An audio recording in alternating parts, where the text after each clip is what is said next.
And you are now live. Thank you. This is Senate Appropriations, and we're continuing our work on the FY 2023 budget. And today we're taking testimony from the Agency of Commerce and Community Development. And I see the secretaries here as well as her commissioners. So I'm going to open it up to the secretary to start the presentation. We have until, is it 3:30? Correct, 3:30. Yes, that's correct. 3:30. Okay. At which point we're going to start conferencing the budget adjustments. So I'm going to let you, I don't know if you want screen sharing, secretary, or how you want to work this, but I'll leave the presentation up to you. I imagine you'll do the agency perspective and then have the individual commissioners get into the more specifics for their appropriations. Yes. Perfect. Yeah. Okay. All right. So good afternoon, everyone. I'm Lindsay Curley, for the record. I am the Secretary of Commerce and Community Development, and I'm here today with the ACCD leadership team to present our proposed 2023 budget. For those of you that may not know a lot about our agency, the Agency of Commerce houses 3 departments and 1 division who are actively engaged in activities that generate revenue to the state's general fund. The Department of Tourism and Marketing, led by Commissioner Pelham. This team of 12 are charged with preserving the Vermont brand and marketing our state for tourism and as a place to work and live. Commissioner Goldstein leads the Department of Economic Development. Along with her team of 28, they engage with prospective and existing businesses, problem solving, finding ways to help businesses be successful. And this includes things like site location, advocating for policy that makes Vermont a desirable place to do business, and connecting them with the resources to assist them in navigating things like permitting or business challenges, as well as helping them identify incentives and funding opportunities available throughout the state, just to name a few things. And our largest department is led by Commissioner Hanford, the Department of Housing and Community Development.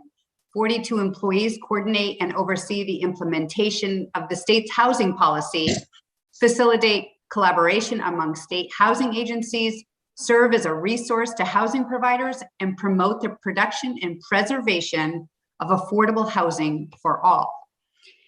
Next, we have the Division of Administration, which includes 16 employees who generally cross all 3 departments with the work they do. This includes a variety of expertise, including our legal, financial, policy, communications, and general administrative teams. Deputy Secretary Tate Brooks oversees the day-to-day operations of this team, in addition to his role as the agency's Deputy Secretary. So collectively, we have a deep bench of 98 talented and dedicated employees. The lift is large though, and we can't do this work alone. So I want to make sure that you all know that we feel very fortunate to have partners around the state who are actively engaged with us, helping us meet our goals and objectives.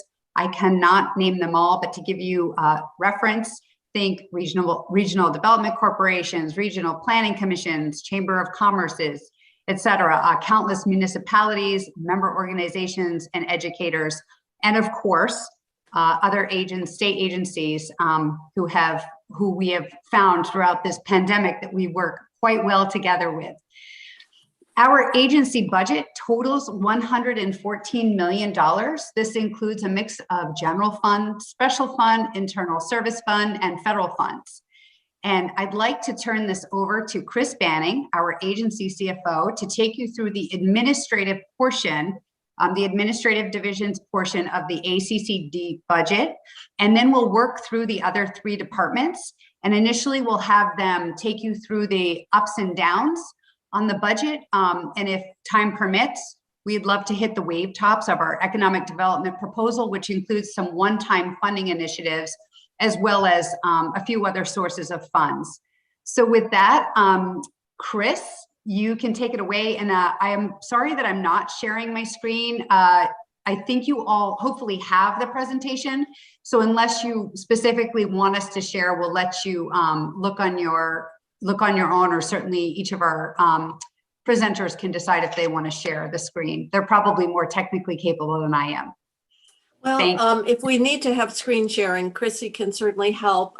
For those of us who've got multiple devices, we can pull up the attachments that are with the schedule today. The only thing I would say to committees is that on the Senate side, because we only have afternoon, I am sure some of your ups and downs and the details of your budget, the House presentation gave more time. So as we run through, I think what is very valuable to us is to get sort of the highlights. And that's why in some ways your standard budget is probably, while it's obviously important, we also need to take a look at what is being proposed, particularly around the use of the Arpa funds, how that relates, how that fits into the 5 different areas of spending that we put into the 22 budget, because I think it's adding up to certainly more than what we had outlined in that framework, and which means something else is either not being done or there's implications somewhere else. So if you could give us the high points, we know certain things are going to be there right along: internal service, fee for service, salary increases, et cetera. So those are, you don't need to go through all that, but if you're doing something very significant, or you've got a very significant up, or you're moving a whole section from one department to another, those are the kinds of areas that we would really like you to touch on. I know you're spending a lot of time in economic development, and so we will be obviously hearing from that committee in terms of their recommendations relative to the proposals at hand. So I just wanted to say that in terms of time and what we need out of this. And then we, of course, have committee members assigned to specific areas of the budget. And if we need more information as we move along, then that person oftentimes will sit down and discuss any questions that we might have, or spend more time in a more detailed way. So thank you. And I'll let then your CFO, is that what you said would be the next person? Chris, okay. Yes, Chris Banning. All right. Okay. Chris? Hello, Chris. Would you like me to share the screen and you can prompt me through what slides you'd like to hit? I can't hear him.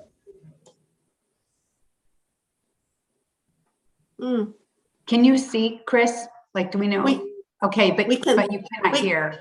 We can see 2 people at a table. It's hard to know at this distance. So are you trying to speak?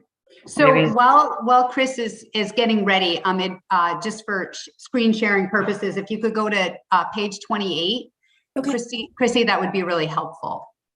And we'll give Chris just a second here, and if I need to jump in, I will do that. 28. Oh my goodness, so much paper. Okay. I only go to 22, and then I go into the position summary. It's on our screen. Oh, wait a minute, I've got it now. I had to keep going. Okay.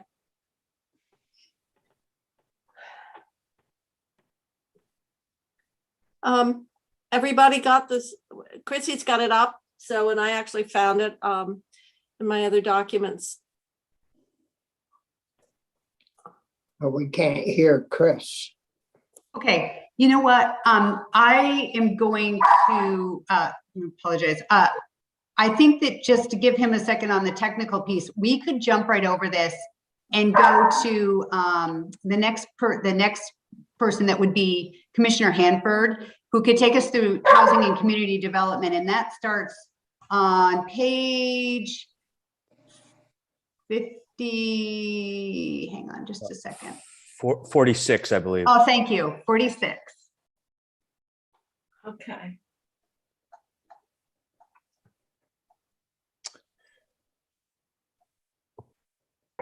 Okay. Well, thanks for having me in. The Department of Housing and Community Development, as you said, we're now up to 42 employees. Our big increase has been from Arpa funded positions, limited service over the last year. And, I'm going to go through this quick because, as you said, Senator Kitchell, there's a lot of this that is pretty standard. We have a lot of, statewide pressures on our personnel side, just increases in salaries and retirement expenses, fringe benefits, and so forth. The piece to note is, quite a bit of increase is on the federal side. About 70% of our staff has a portion of their salary paid for by federal funds in the department. Mainly moves out as grants, but it pays for a lot of our staff's salary. So you see that reflected there. Another item of note, when you get down onto the other personal services, there's quite a bit of a down 134,000 under the historic preservation. This is just a situation where different years our federal funding sort of comes in different chunks. And this next year, we're going to receive less of those funds during this period. It's not representative of any sort of major reduction in that federal National Park Service grant, which pays for a lot of our historic preservation staff. Other highlights here. Let's skip down to the bottom, the operating. This is another significant down and up under the general fund. There's 192,000 down for historic sites. That's because, first year of the pandemic, we had to shift a lot of our expenses over to general fund because we weren't producing revenue at the sites. Typically we derive about half of the historic sites revenue from visitors fees, admission fees and gift shop sales. And that declined obviously during the pandemic when they were all shut down, and we're starting to recover there. So you'll see under special funds and up of 203, that's offsetting that general fund down. We're starting to see an increase in visits to our historic sites, thankfully, and increase in gift shop sales. So that's what's going on there. What's your biggest site in terms of revenue generating? Most popular, I suppose. Well, Senator Sears knows that. It's the Bennington Battle Monument, of course. Absolutely. Most visited site in the state. Yes. And in fact, last year, this past summer, I think we had visitors from every single state in the country and multiple other nations. We have some ongoing maintenance work that needs to be done there. I'll just say, while I have the chance, we have a major study going on of the monument with BGS of a conditions assessment, sort of a year-round study, winter, summer, fall, because that building, frost and water, and we believe there is some substantial work that we need to do in the years out, and we're hoping some of our federal partners will provide some significant support for that. But it is on our radar. It is our most visited site and our highest generating site. At a later date, I plan to meet remotely at the Battle Monument so you can all take part in the Thank you, General Senator Stark. Sears. But right now, there are icicles on General Stark's nose. This is true. And there's I a thought big you were going to metal. meet next to your statue there on the North Bennington Railroad Station, which is also a historic site. I have seen staff climb out onto the little perch to change the light bulb for the FAA, the airplanes, and been in sort of some of the deep parts of that monument. So there's a lot there to see, including a hawk that lives up there and hunts all the birds in the area that are littered around the bottom of the monument. But we digress. So if we go to the next page, under grants, a lot of our work is grants out, and a lot of our work, as it actually reflected in our grants out, we participate as a partner in a much larger portfolio than this. But it's still quite a significant up from years past. One of the largest ups here is the 49, almost $50 million for the homeownership assistance fund. That is the mortgage assistance coming from the feds to help pay income eligible Vermonters' mortgage, property taxes, and utilities, homeownership association fees. And we're managing that grant. The Vermont Housing Finance Agency is actually administering it, but the grant comes to us and we oversee it. The balance there is a staff person for us to do all the federal reporting and make sure we're in compliance. That 49,800,000 is going out as direct payments to Vermonters in need. Important to note there that this just opened up 2 weeks ago, and we've already have $9 million of eligible applications in the queue. I was wondering, I've done some referrals because we did get the information in terms of the contact as well as the local entities that, like the housing agencies that can assist people with their applications. So that in 2 weeks. 2 weeks. But I'm yes. sure there were many people just waiting.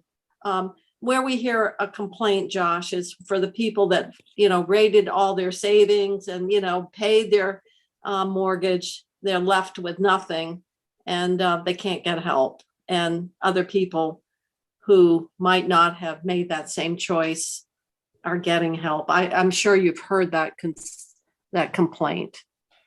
Yeah, it's interesting, how people made different decisions over the last year or two, when their income's been reduced. The foreclosure process in Vermont particularly takes a very long time. And so even though this program was delayed and that the feds, Treasury purposely, I would say, delayed the rollout of it and sort of slow rolled the approval because this is designed to not being ongoing assistance. This is a one-time application. You're eligible for up to $30,000 per household to cover all these back expenses. And so, some can argue that, property taxes should have been paid first because that is quicker for municipalities to go to tax sale or utilities from being shut off. But all three of those are eligible. Folks sort of are encouraged to first speak with the free sort of counselors that are out there to help them make those decisions. Because as I said, this funding is not going to be an ongoing source. There really needs to be,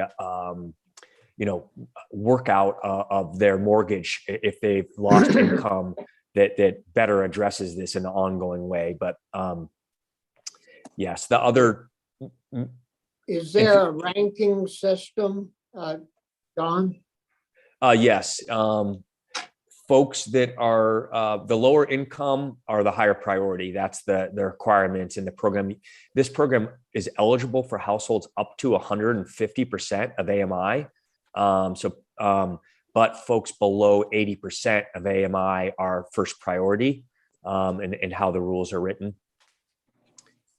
What I'm wondering, if there's a elderly couple or an elderly person that used all their savings, tried to keep up with their payments, but then fell behind, are they going to get any priority to help? Well, they might them? not even be eligible, Bob, because they don't have any mortgage or rearage. That was the heart of my question.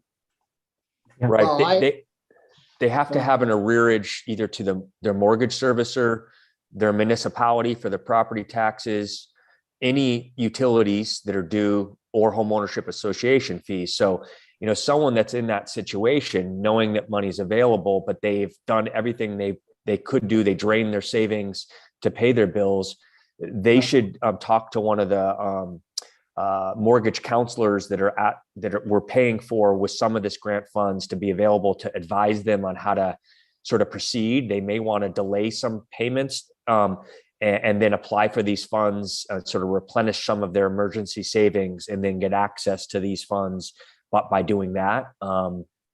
But I'm not a mortgage counselor, so I wouldn't want to give them advice. They should seek that out. Yeah. I can provide you with the. That would be very helpful. And because I'm sure those counselors could help how you can do exactly like the commissioner was talking about. We did have the listing of all the agencies that you have contracted with to provide that help, but we can send it out again. So like if Senator Starr wants to know, it's in our area, it's Rural Edge, I believe. Rural Edge, exactly. So when does this money all have to be out the door? We have through the full ARPA eligibility period, so through 2025.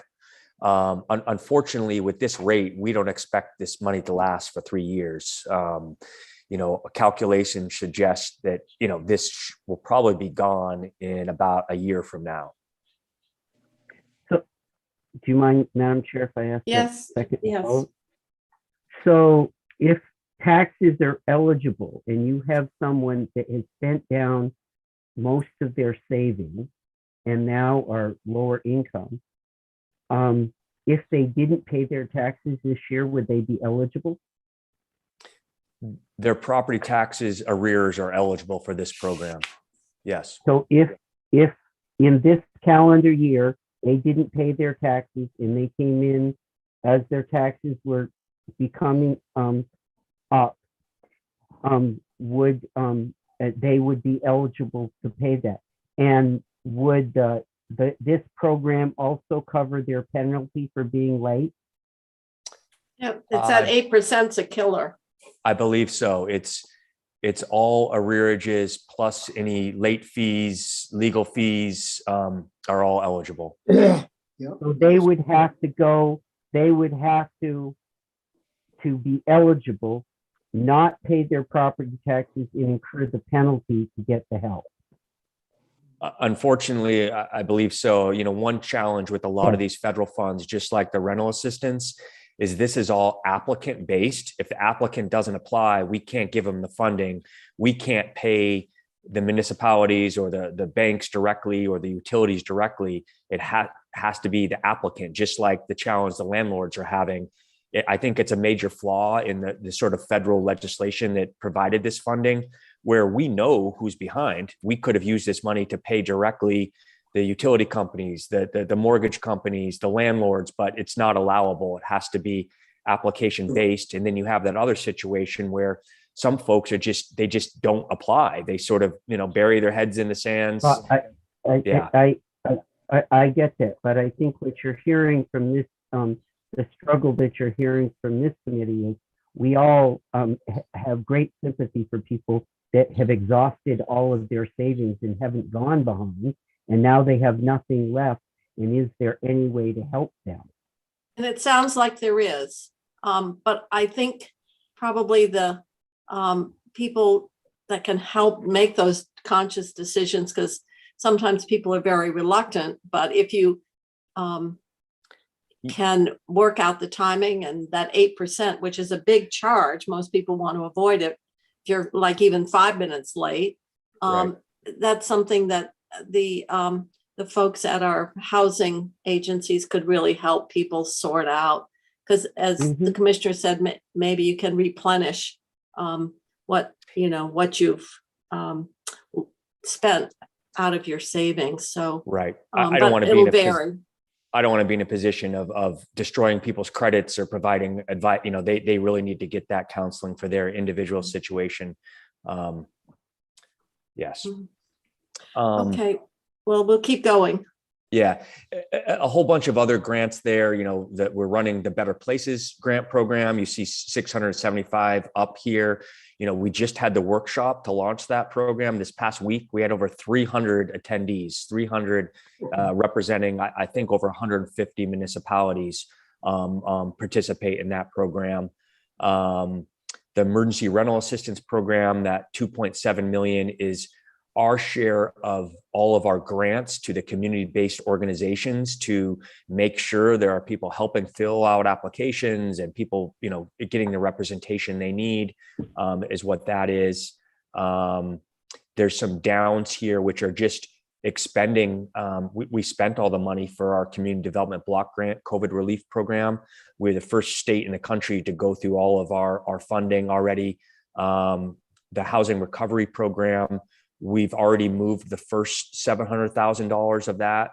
This is the second tranche. So we got 1.4 million for the recovery housing program. This is for particularly for to help facilities, outfit beds to help people in recovery.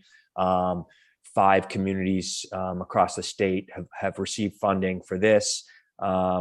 We believe there may be a third round coming next year. And those are really the Josh, highlights. Could you tell us, or not right now, but just in the memo, the 5 where funding is coming in so many different places, and of course money's going out to municipalities in so many different ways. We have a request from the league again for continued funding to assist the towns and provide that kind of technical assistance with this federal money. So I was just, would you just send an email telling us what those 5 programs that got funded, where they are and how much they received would be very helpful, because we're getting requests from recovery in a variety of different ways. And it's a challenge to put all the different areas of financial assistance, what it looks like in the aggregate. Will do. Thank you.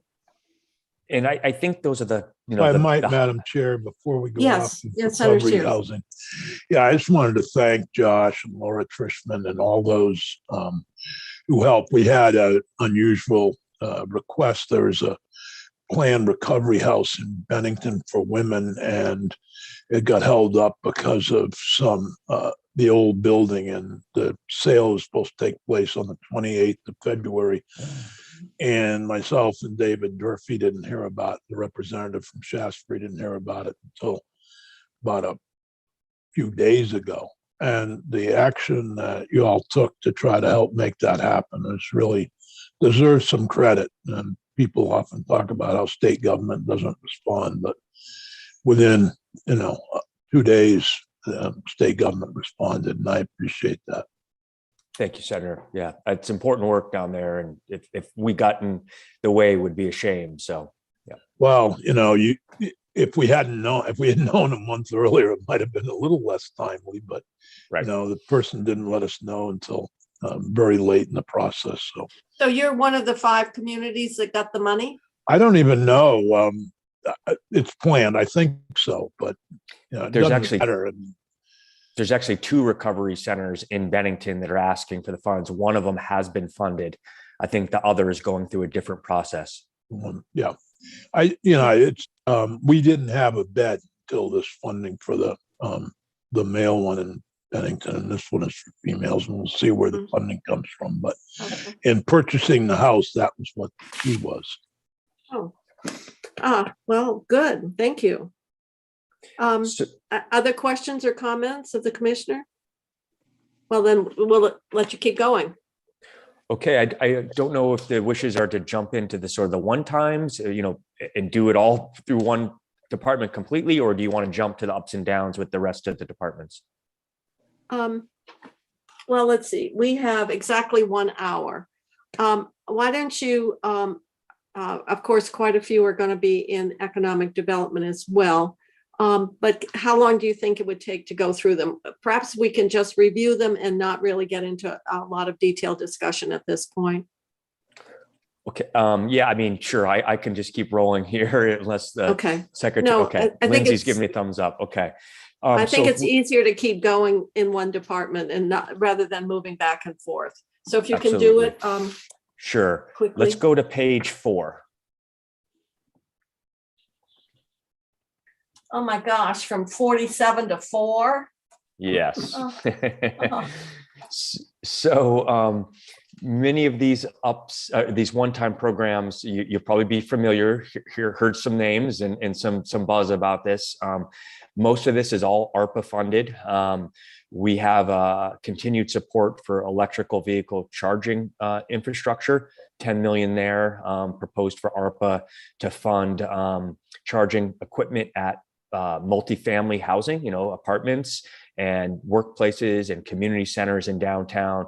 It's hard to expect lower income people to be involved in purchasing and owning electric vehicles if the places they live don't have a place to charge them. But yet, we might see increases in gas and other fees. And so we feel this is important to do now. Another area is an up $600,000 up to the municipal planning grants base funding. That's general fund. We see this as an equity issue for a lot of the smaller communities across the state that really have to follow all the new rules and guidelines, and they don't have staff. They depend on the municipal planning grants to take care of those that work and partner with the RPCs to do it. And so it's been a long time since we've had a up in the base budget. And so we've. So that raises a question, Josh. The municipal planning grants then would go to the RPCs to support municipal planning, or they go to the individual towns? I'm not clear on that now that I think about it. Sure, the individual towns apply for the funds, but I would say 80% of them are done by the RPCs and they manage it. So it's sort of like it's a win for both of them. And that's a base increase, you said? Base increase, yes. All right. Another base increase, but it's on the foregone revenue side, is a $2 million expansion to our downtown and village center tax credit program. We've been asking for this for a couple years. This is a very popular program, low barrier, easy entry. I know Senator Kitchell, we had the celebration there in St. Johnsbury back in the early winter, I think it was, at the distillery. Everyone from small general stores to housing projects to businesses use these funds to do code and safety improvements and just, modernize their space. If they're in the downtown core or the village center, it's reimbursable. So they do the work first and then we reimburse them. It's really low risk to the state.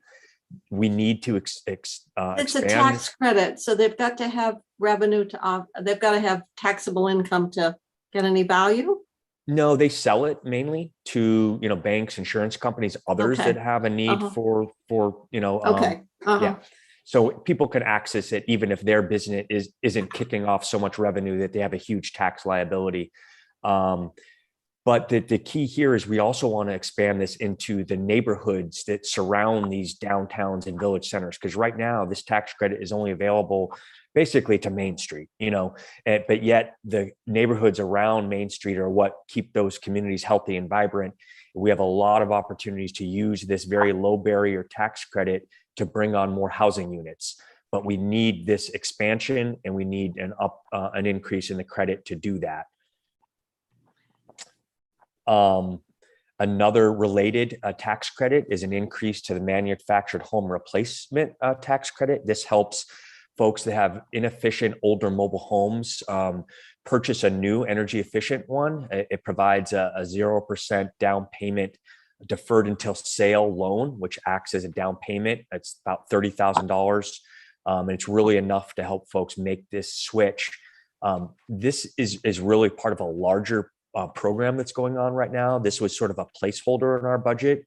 And I know Senate Economic Development is hearing about a much broader proposal where we have some of the larger ARPA housing dollars, the $105 million you see up in the left corner, to really remove abandoned mobile homes in mobile home park communities, fix up vacant lots. We have over 350 vacant lots that are reducing the park revenue and making these parks less sustainable.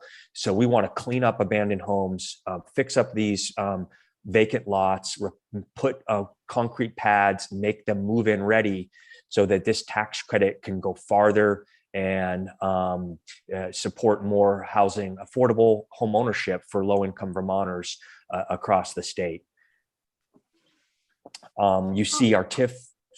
So I'm just trying to add this up. When we did our budget, we identified that we would hope to spend out of the funding $250 million for housing. And last year, I believe we did about $100 million, 99 was it? 94 to VHCB, and then we had $5 million for VHIP at that point. But what you have here, plus what we appropriated last year, how much is the administration proposing for housing in total? It's the same top level number. I think what, you need to, I should have said this in the beginning. This one time, it's really looked at as the FY22 BAA and the FY23 budget. Down at the bottom, you'll see that there's a separation here that, the needs for housing are ongoing. And we've already sort of burned through what is available in FY23 last year. The $250 million to put towards housing from the Arpa budget is the governor's number that's still there, that these add up to. We're just showing you that for increasing what was added on last year in the BAA plus FY23 increase of 55 million is 105 million sort of discussion point right now. As you know, a lot of the ARPA funds were swapped out for general fund, particularly to VHCB last year. And so, you can look at these numbers in a variety of different ways. But I wasn't looking at them necessarily by source. I was looking at them in terms of what in the aggregate, what do they total? And so you don't need to do it right now, but I'm just looking at what we did in the BAA for VHCB, adding, I think was another 55 there. And what you're proposing here relative to what we've already appropriated, how that looks. And that doesn't even include the rental assistance or the other areas of it. So it's just a sense of getting some proportionality here. So, but we can keep going. I'm just trying to add it up. sure, And that's, our fiscal people can do that for me much easier, probably. right, doing big math on the fly is dangerous, but I understand your question. And what's important about this 105 million, which is really 55 in FY23. It includes a variety of housing needs. Much of this is targeted to go to VHCB in the governor's budget. It includes things like manufactured home improvement, farm worker housing, recovery housing, refugee housing, and some of these are, when we say refugee housing, what it means is telling the market we need some larger apartments built. Most of our affordable housing, when they do a market study, suggests you should be building 1 and 2 bedroom units only. But if we're going to help the refugee families, which are larger, we need to subsidize larger units to be built in some of these projects. It also includes part of the governor's budget includes some funding through DHCD to help support municipalities' housing goals. Sometimes the affordable housing route doesn't always fit with a municipality's needs and goals. I'll give an example. I talked to David Lynn from Agrimart and Cabot yesterday. They have some property. They're trying Senator to do Starr was telling us about it. Some creative solutions, and we want to be able to respond. And they're not the only community. There's a handful of communities that we've talked to that they want to be part of solving the housing needs, and we might need to do some different types of funding to them to meet them where they are. And we think that's important, and to play a coordinating role in that would be beneficial for us. Well, Right, everybody wins. Everyone wins in those deals where the land is already there. That's Well, it's land and also water, sewer. That's water those. and sewer. Right. So I'm going to just hurry us through because I want to make sure that your colleagues get ample opportunity. And I know that economic development is certainly Sure. going to be a big topic as well. I'll be quick. You know about VHIP, very successful program, 251 units. We are on the cusp of doing a lot more. It's probably the most efficient. It is the most efficient way to bring units online. and serve Josh, people could at home. I ask you, the 5 million that we appropriated in 22, you have spent it? It's obligated to all the home ownership centers. The units are not built and it's not all spent, but it's all obligated. No, obligated. With a waiting list for more. Just had 2 emails yesterday they talked to the home ownership centers. Home ownership centers said, we're all out of money. Because the reason I had a house member say it hadn't gone out, and it was like, I was pretty sure that you had moved it. Obviously it takes time before the units come online. Yeah. Okay. Yep. Thank you. And where this is a part of S210 at this point. We're hopeful that we can keep helping people that need this, regardless of how this money moves. It's needed. And frankly, the solutions to address the homeless challenges we have and the folks that are in the emergency GA program and hotels and motels are counting on us bringing on 600-700 more units through VHIP. And it's in question whether we'll be able to sort of plan. The governor's plan had a 4-year window when we first had the ARPA funds with it sort of coordinated. And we hope that this doesn't get caught up in and not get funded this year. And the last is the missing middle. We hear probably more now. Our first year was really focused on emergency housing, homelessness. We hear more than anything this complaint that there is no housing for middle income working families. You can't build units for what people can afford to buy them for. So we need to subsidize those. And we feel that the governor is very open to what this looks like. We laid out the goal, worked with our largest housing finance agency in the state to develop a program that meets multiple goals. And we feel this should be moving. And frankly, that's why we asked for some of it in the BAA, because we could have dedicated units this spring that are going to break down that will target middle income folks. Without a subsidy, they're going to be building $500,000-$600,000 homes.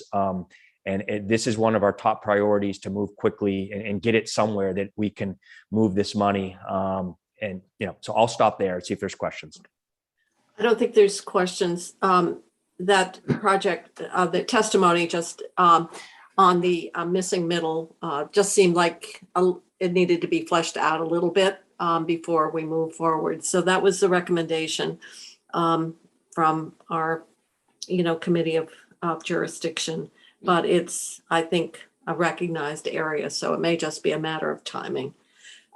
Questions of the commissioner? If not, I'm going to move on to economic development. Joan, if I might recommend you start on page 4 and go through this and then do your ups and downs on the tail end. That'd be probably helpful. Yeah, it makes sense since we've got the screen right here. Got the screen up. Good afternoon, everybody. Joan Goldstein, Commissioner of Economic Development. Oh, whoops, gotta go back. Yeah, so I'll start with the largest amount first. That might make sense, right? We'll go to the 50 million in capital investment. All the ones that are not shaded are ARPA funds, and the shaded ones are general fund one time. The capital investment program, just to refresh everyone's memory, last year we were appropriated 10.58 million. This is an ARPA funded program, and this is economic recovery opportunities, but with a focus on long-term investment. So what does that mean? It means if there's a building or building improvement or equipment, any of these types of activities were going to be funded by this program. We had one round that we put out there at the last fall. It ended in December, and we're still in the midst of going through all the applications. We're very near a final determination. But we did not think it would be as oversubscribed as it was. It was like about $90 million worth of requests. So last year, if you remember, I think the governor had asked for 90 million in this program. And I think the thought was, well, why don't we try it? So in total, we have 50 million as another ask for that, plus a $30 million, what we're calling grand list enhancement program. And that is really part of capital investment because it's very, it'd be impossible to improve grand list if you didn't do capital investments, right? So the idea behind grand list enhancement program is to encourage investment in these towns that really have not seen development. We had tax department do a search for us to determine how many towns have really seen tepid or actually worse than tepid, really kind of minimal growth or negative growth in their full listed value, and too many to be comfortable came out. So we thought, okay, this might be a way of targeting the funds to projects within those towns. When it's not a municipal program per se, it's for the private or nonprofit developer or property owner to make those capital improvements that would result in a better, valuation of the property. So that's the idea behind the 30 million. So in a way, it's really coming back to what we originally thought the demand was for something like this. And at the end of the day, this is a one-time opportunity to get funding in to fund these projects. I do have to say that in the midst of doing our program, the ARPA, the Treasury came out with the final ARPA rule, and it is quite stringent and strict about who we fund. So generally speaking, these are going to be projects in either impacted industries or in qualified census tracts or people who serve disproportionately impacted households or individuals or businesses. So the first slate, just to give you an example and some idea, it's mainly arts and culture organizations, hospitality. We also have childcare, elder care, even a small sort of cafe-like organization. So it's a robust program with demand that we think, we'd never be able to do this in any other fashion. The rest of the ARPA ask is for the forgivable loan program by VITA. We did 3 rounds of the economic recovery grants. The last round was not widely successful in the sense that it was so stringent that folks really couldn't get at the funding. And really what was required was an independent look at, what is the, operational income and the, delta between the income before COVID, after COVID, what are their needs? And as per the ARPA rule, basically any types of expenses can be paid for that are operational expenses of the business, provided they show it's related to the amount of loss that they serve. So VITA is going to set up to be able to do this forgivable loan program. It'll work. People have said it's like the PPP. It's better than the PPP. It's more flexible. And VITA is equipped to handle that.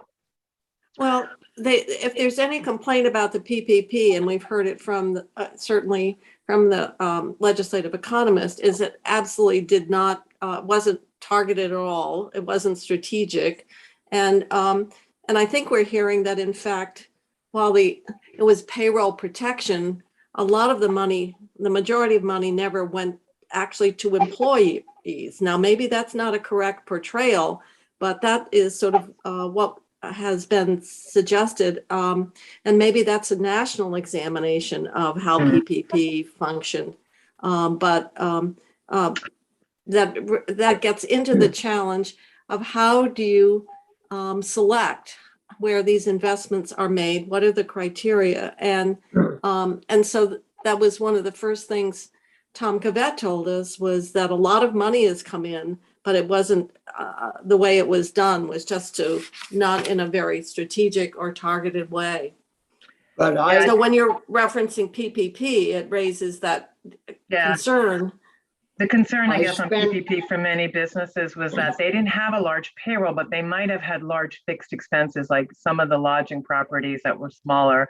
So we want to make it flexible so that it's any operational expense that the business has to pay in order to stay in business. And VITA will be able to do that. And we're within the guidelines of ARPA to be able to do that. So I'm fully confident that they will make a better program. It's kind of interesting because, and I guess because we're dealing with forecasts that have already been adjusted downward, but how strong our rooms and meals revenues have been relative to estimates. It truly is amazing. Mm-hmm. But so obviously somebody's eating out and people are coming to the state, but so that's your proposal. I know that economic development is spending quite a bit of time on those. Senator Starr, you had a question? Well, just that I think maybe last year when we put that together, we caused our own problem by making that loan or forgiveness loan program way too burdensome for the applicants to even fill it out, because when that started, I had farmer after farmer calling me, and I chased it down, and the rules and regs that we passed on to ACCD, which they have to follow, was just way too cumbersome and strict. So I hope that when I don't know if they fix that in economic. Well, let me ask, did you not then be able to move out all the money appropriated for that purpose? That is correct. I think we'd spent $4 million and there was an appropriation of 30 million. So I think Senate Economic is thinking about what they will do with that residual. So yeah, I think there was really no formula that any one person was able to agree to. And so I just think it, VITA is equipped with loan underwriters. They do this day in, day out. That's what they do. And provided they get the opportunity to get the 20 million, they could put together something. I know they've been working with the business community, the hospitality groups, the lodging groups, the whichever group. They're not going to single out. I don't think they're just going to single out a particular group, because basically congregate settings were impacted, still are to some extent, even if there isn't a requirement or shutdown. People aren't going out the way they used to, evidently. So they will look at that. They're setting up some parameters for that. So you have basically 6 million unobligated from last year, plus you're asking for an additional 20. No, actually, we were asking for an additional 20, and there was 26 million unused. So our interpretation. Out of the 30. I'm sorry. Out of the 30, yeah, out of the 30. So you're asking for 26 plus another 20. Well, actually, the 26, the way the statute is right now is that it stays there until the program runs out of money. So an active, there has to be an active change to that existing statute to correct it. If I know that Senate Economic is talking about directing that to the VITA forgivable loan program. I don't know timing wise whether that will occur. I'm just saying the original governor's ask is for 20 million for 23. Okay. Well, we'll see what they're doing. Obviously, 4 million out of 30 is not a very no. And we don't want it to be idle, for sure. So the other items on this list are the general fund one-time approps, and 6 million is for brownfields cleanup. Remember last year you appropriated 25 million, a combination of 11 million to ACCD and 14 million for A&R, and we're in the process of getting those through. $1 million of our money went to the RPCs, and the remaining 10 is for cleanup. We've spent a little over 4 million. We expect to be spent down by June 30th, which is the reason for the $6 million one-time ask. The other $1 million, I know that we talked about this earlier. This was originally in our. We've already done it. Right, you've already done it. So, So that's for the one times. If there's no other questions, we could move to, I think I'm on page 93 for the ups and downs. I'll let Chrissy bring it up. I'm not scrolling through. She must know how to get to it directly. Look at her, she's right there. So I won't go through each and every line, but I'll do the big tickets. So under general fund, the change there is the $1 million. Oh, and I forgot to mention on the other page, but so for new relocated worker, we want that to be in part of base budget, $1 million for that program. And you'll see that at the bottom there, new / remote worker program. That's the general fund major change. And we're also asking for a $5 million one-time. I don't know why I didn't see it on my other page, but there's a $5 million one-time ask on the new remote worker so that we catch up to the demand that continues to build on this program. Special fund, we have a 1.2 million Windham County Economic Development Program. You might remember years ago, Yankee, with the closure, they appropriated $10 million to us, and we've spent that down. This 1.2 represents the program income that has come back to VITA. Some of the program was done in loans that VITA manages, and this is the program income, meaning people have paid back the loans, and it's sitting in VITA. And I think we needed to account for that, and that's why we put it in this year's budget as special funds to get spending authority. The other big change is the interdepartmental. So what will you do with it? It's come back. It's So- come back. We'll continue to use it for Wyndham County. Like we're Okay, gonna that's use what I was the- wondering. Yeah, the original intent. I think there's freedom to do either loans or grants, so we'll work that out. The original Wyndham County Economic Development Plan had grants, loans, and incentives. We've used a combination of all three. So we will see, you know, how we're gonna do that, but there's no sense in it sitting there. So interdepartmental transfer, that's the other column with the larger change, and that is to reflect all the limited service positions that we got last year as a result of Act 74, and that's the 802 change.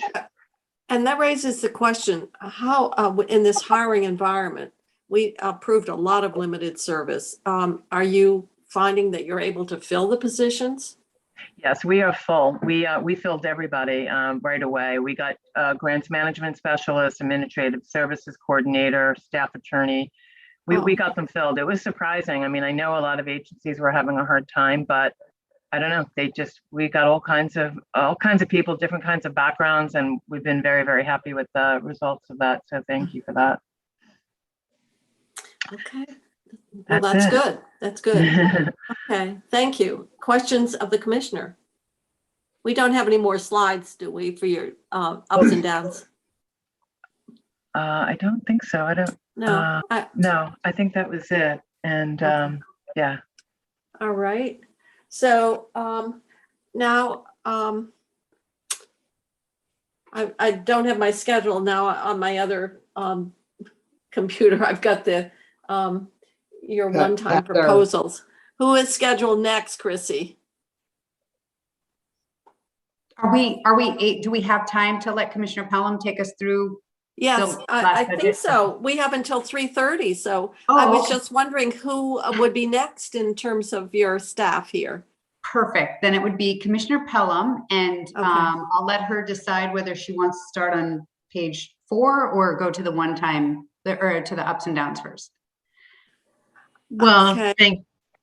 thank you, Secretary Curley, and good afternoon, everybody. Heather Pelham. I am the Commissioner of the Department of Tourism and Marketing. I think, Chrissy, if you don't mind going to 129, let's do the ups and downs, and then we can bring it back to the one times, and then, you know, all the commissioners can speak if we want to end the discussion there. But in terms of our base budget that you see now on the screen, in terms of general fund, you know, we have a $3.5 million budget. There's not a lot of change there. The down that you see in personnel services is just reflective of a position that had been in the Department of Tourism and Marketing that was a finance position that has actually moved to the Division of Administration.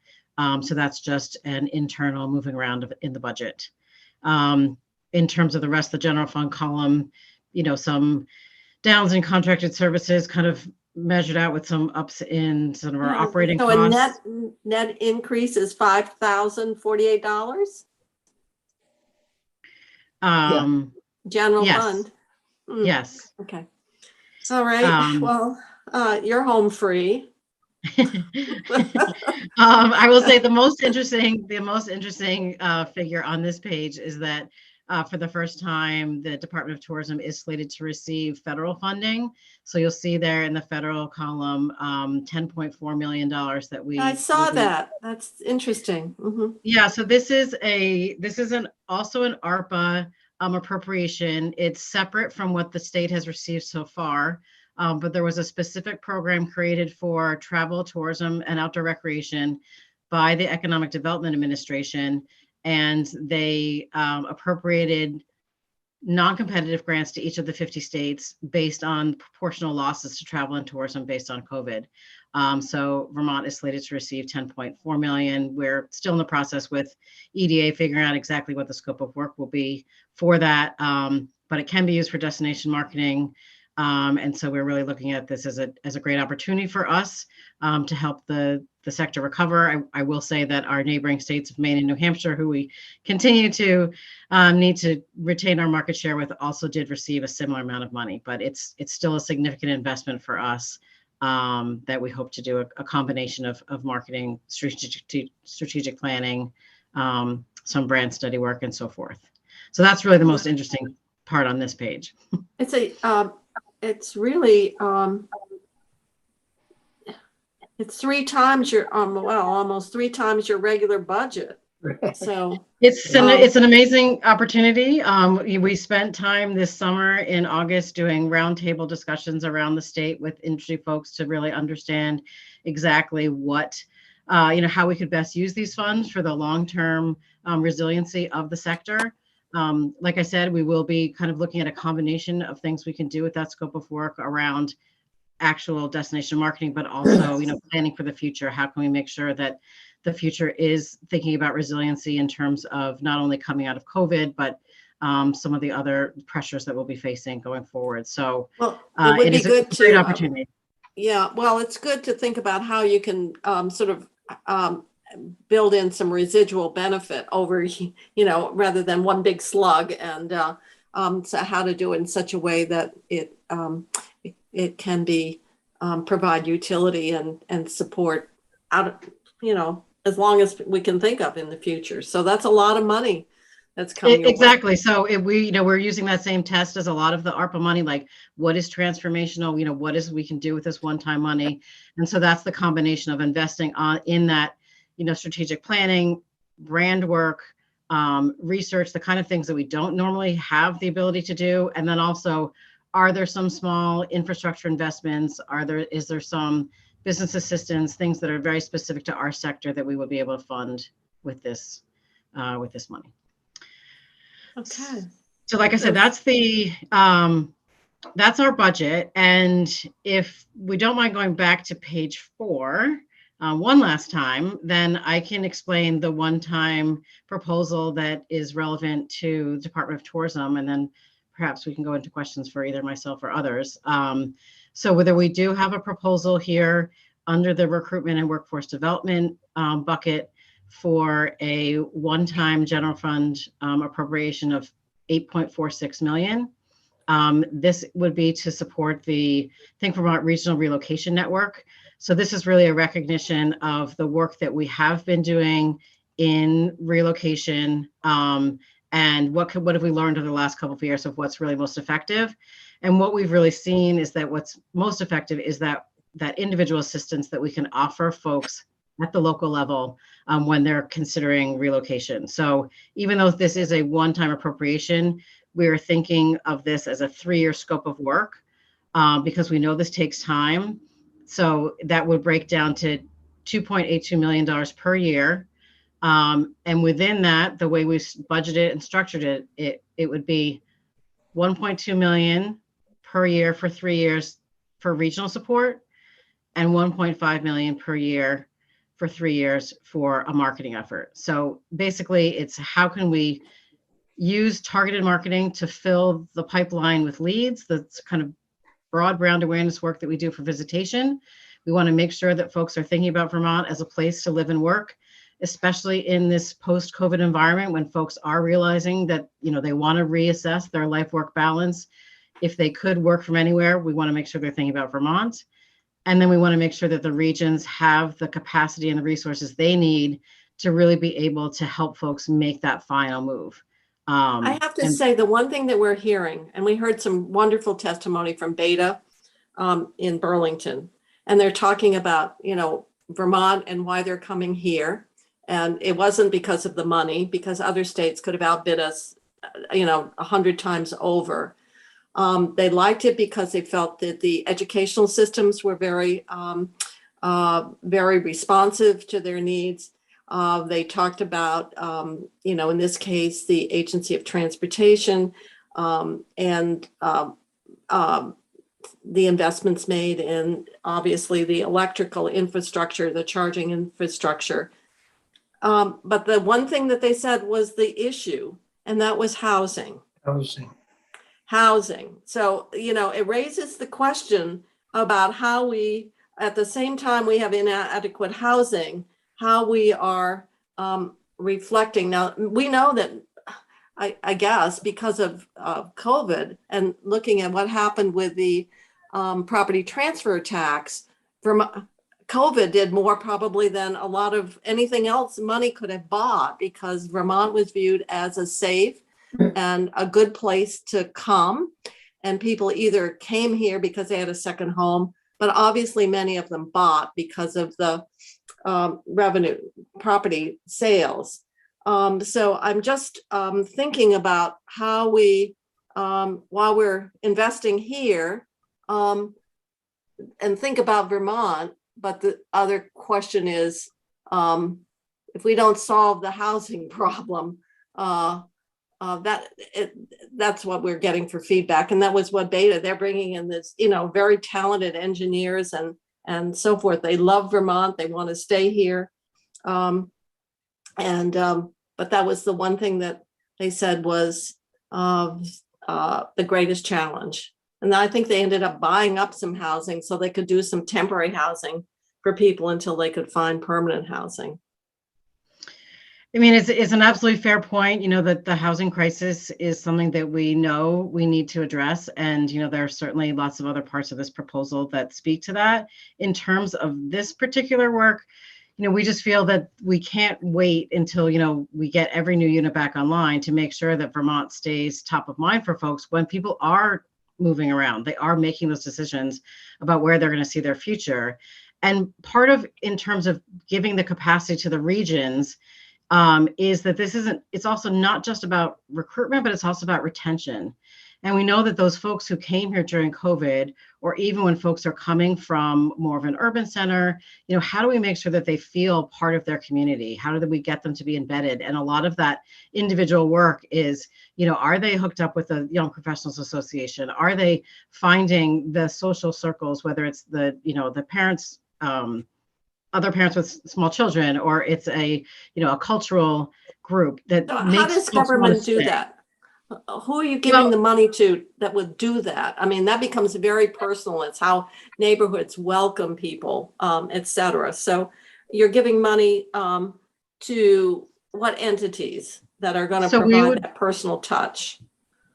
We would like to give grant funding to the regions. So we've budgeted that we would be able to fund 12 regions, basically if you think about the RDC regions, and then we would have an RFP process to identify which is the right organization in each region to provide that scope of services. And it really is about, convening what are the resources on the local level to be able to provide that level of support. So point taken, yes, we would not be providing those direct services. It would be, how do we get capacity to the local level? We have some great partners on the local level that, we work together on these type of programs, but we've never been able to provide them any funding. And so they're doing it, out of the goodness of their heart with volunteer work and not very many staff. And if we were able to provide funding, especially funding on a consistent level for a few years, then they could build that capacity to form the welcome wagons, or to provide the employers a way to strategize on, if a worker doesn't fit for them, we can get them hooked up with somebody else, or retaining our college graduates. It's really about what makes the most sense in each community. We know that we have a workforce crisis. This is just one piece of that would help provide a strategy. But it's like, when folks are interested in coming here, we want to capture those leads, and we want to make sure that the regions have the resources to really nurture those leads and make sure people feel welcome, they want to stay, and then our businesses stay as well, because then they have the workers that they need. Questions? Senator Sears? Question and comment. Seems to me, we talk a lot about this issue, but maybe it's unique here in the Bennington-Manchester region. But I would hazard, and I know it from the hospital, but I'm going to guess that roughly 1/3 of our workforce in Bennington County lives in New York. I think it would be helpful to find out why. Maybe it's our housing stock here. Maybe it's the cost of living here. Most of these people go to work in Bennington or Manchester, and perhaps they can't afford the cost of housing there. But many of them, do their grocery shop and doctor's appointments and so forth. But when they're for recreation and for what is basically under other aspects of the agency, they're in New York. spending their dollars somewhere else. I would love to have somebody take a good hard look at that. So when you talk about relocation, these people are already working here, but they're not living here. They're not paying taxes here. They're not supporting our local school. Well, I suppose they pay income tax, but they're not supporting our local schools through property taxes. They're not.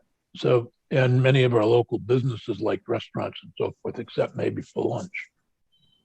I've always found it interesting here in this region. And I don't know that anybody from the state level has ever really looked at that. Well, certainly in areas there are regions like the Upper Valley is a region, even though it's both Vermont and New Hampshire, and people work across and get services across. So we have a lot of border here in Vermont between the three states. That is interesting. Well, and we've got the money to look at some of these issues. It seemed to me that putting a little bit aside, maybe it's not, I don't think it's a huge amount to just figure out, you get some sense of why. Why aren't they living in Vermont? And maybe it's because of our housing costs, or maybe because of the lack of housing. Although, one of the reasons that many people in Bennington are opposing some of the efforts at many of the efforts is that they see the only people that are coming to Bennington, and I totally reject this idea, and I've told them that, but they see many of the people coming to Bennington to live in Bennington because of the subsidized housing and those types of things. mm-hmm. And so they've opposed those efforts. And I don't buy it, because I know that many of those same folks live in subsidized housing down in Mass and New York. But I'm talking about people who are either renting or own their own homes in nearby New York and Mass. Most of them in New York. Senator, I do know that, every time we fund housing projects, market studies, market analysis is done. And the fact is, in some of these border towns, we know people live in those areas. There's more affordable housing available, naturally affordable housing. And it is those factors you bring up. There's maybe lots of policy reasons why, but we also know on the New Hampshire border, we have a housing developer that builds in both New Hampshire and Vermont. And there are projects that you can look at the numbers and see that they can sometimes build those projects in New Hampshire at a lower cost and quicker, faster. And so that data is available. And those are. I'm sure New Hampshire, given its zoning and other issues, but New York is actually tougher sometimes than Vermont to do business in. Well, it's interesting. I talked to someone who actually did the work for the Darling Inn rehab in Lindenville, does work in both New Hampshire and Vermont. His assessment was Vermont was no more difficult to do work than New Hampshire. So I don't know, when you get people working in both states, there are a whole host of reasons why people, but certainly affordable housing. That's why, the towns that have had a real shift in their economy and lost their economic base, their value of their housing went down. Richford, remember, Representative Perry was so concerned what was happening to their housing stock, and it was very cheap. And what they were seeing was an influx of families and individuals seeking the lowest cost housing, and it was really having a substantial impact on their community and so forth. So we do even see it internally to the state as well. I want to just switch a little bit. When we took our public hearing, well, first of all, after the governor's budget proposal, we had a public hearing and we heard from nearly 100 people. And we heard from the Downtown Alliance. And one of the things, once we start creating certain activities or certain organizations, et cetera, then there's a desire to come back and say we should be funded on an ongoing basis. So we have the Downtown Initiative, which everybody has felt has been really important, but now there's a Downtown Alliance, and they're requesting funding. And my question to you, did that request come to the agency? And was it considered as part of the governor's recommended and not accepted? Or could you just respond to their request for funding? Can you repeat that again? Is this for the downtown organizations? Yeah, they've created a statewide organization now. I guess it's the Downtown Alliance, and they all came in and we had 4 witnesses just from the Downtown Alliance saying they were requesting funding.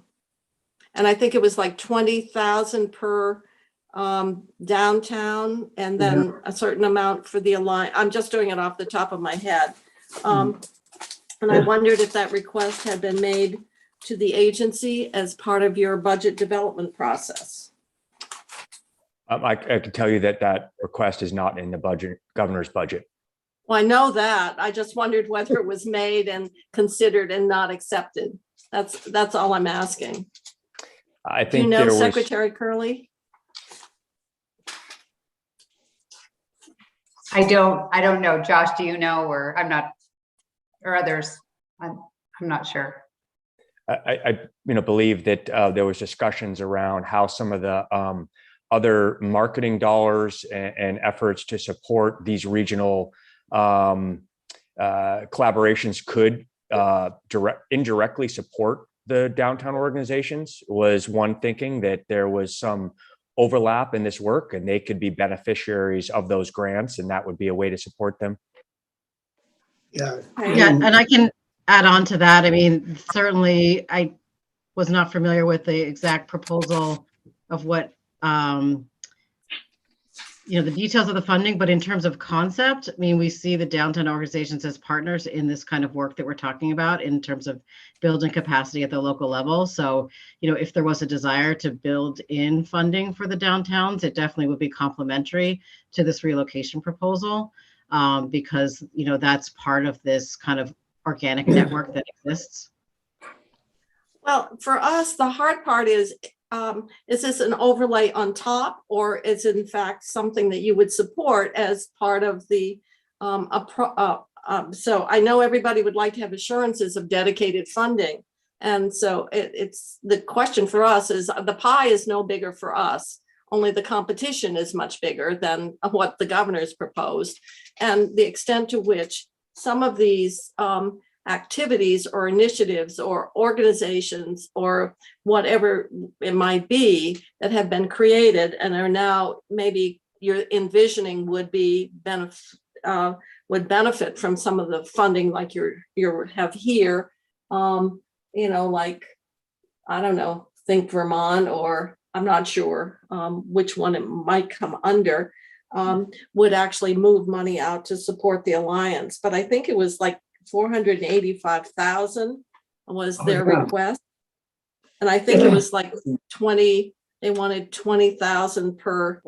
The office to direct it. So that's why I'm asking is to, say, we got this request, and do you see the support of this Alliance in the downtown as somehow being the benefiting from some of the appropriations that you are requesting in your budget? I would say no. And I could see.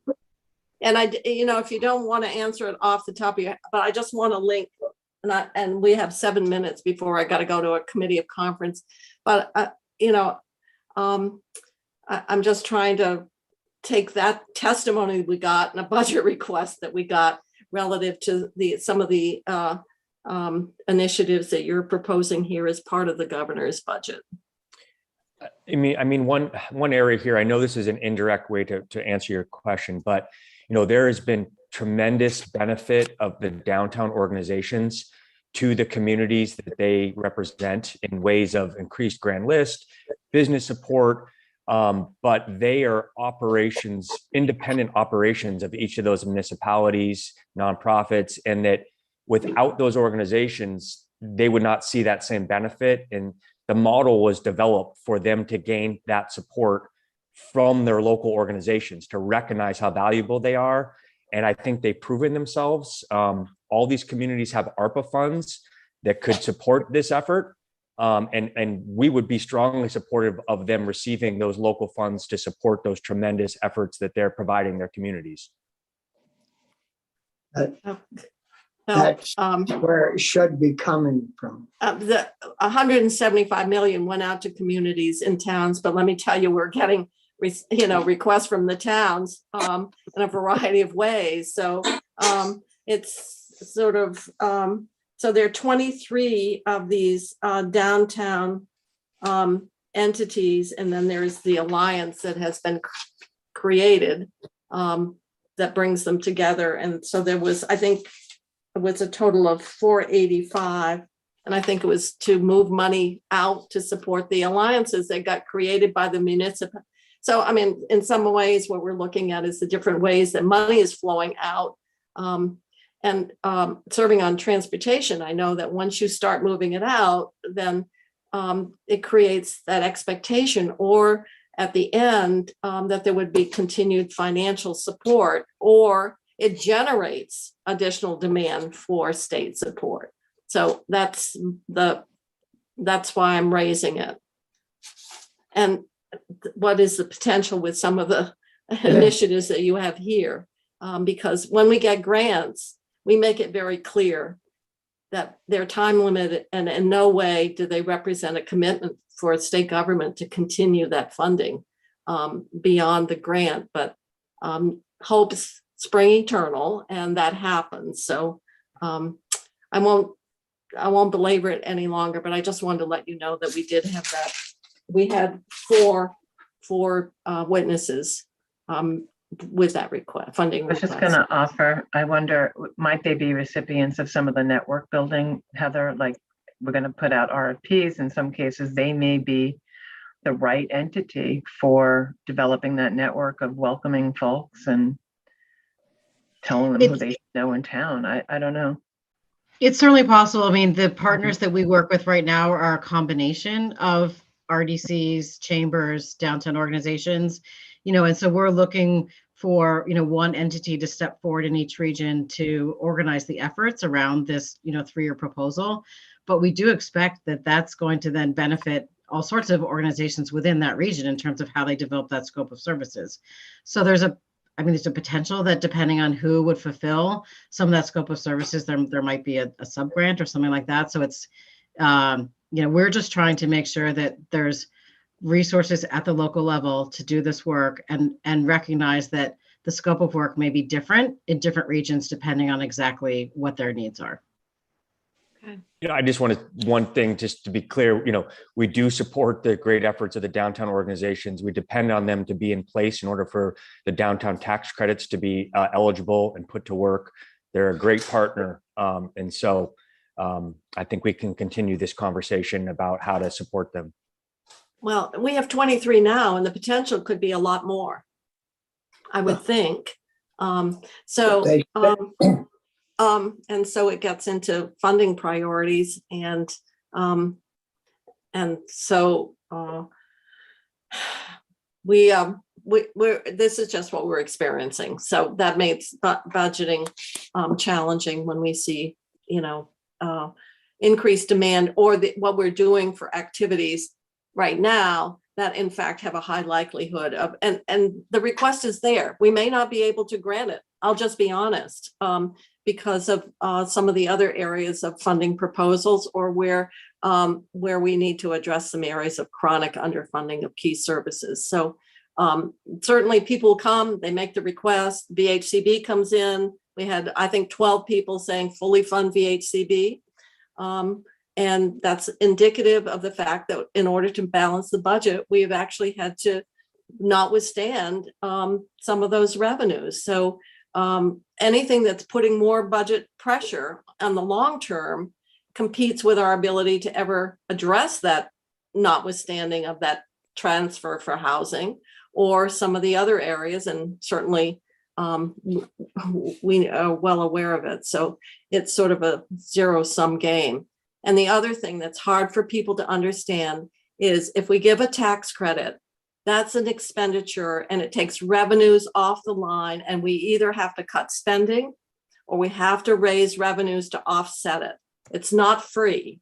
And so the minute we pass a tax credit, we actually have to reduce the revenues available to build the budget.